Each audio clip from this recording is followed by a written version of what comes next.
Welcome to our Excel trainings.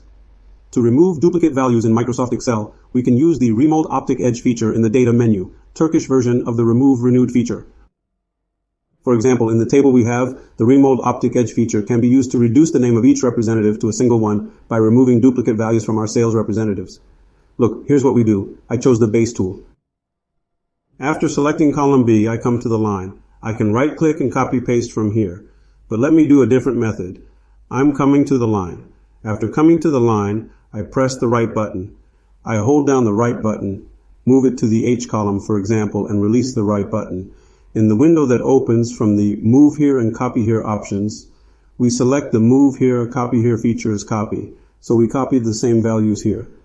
And after clicking on the status of the table that we have selected, we use the Remove Dotcase feature in the Data Tools options in the Data menu, Data tab, to remove the duplicate values there.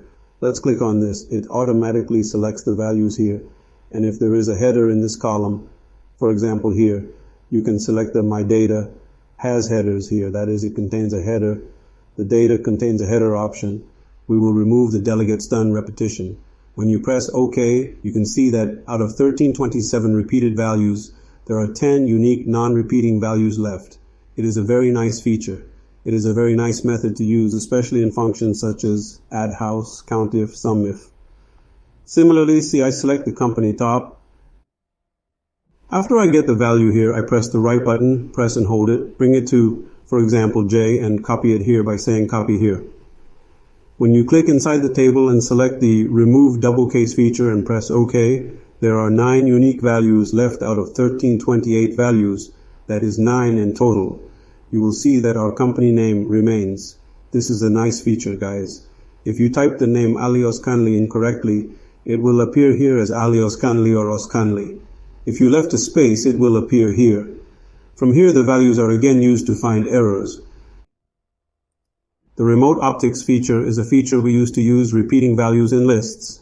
Of course, this doesn't happen with friends, so it doesn't happen directly in the table. Look, when you come here and select Remote Optics from here, which of these will we repeat? If we remove all of this and just make it based on the delegate, for example, our table gets mixed up. To be more accurate, it is better to copy the values here to a separate area that is not independent of the table and use the Remote Application feature here.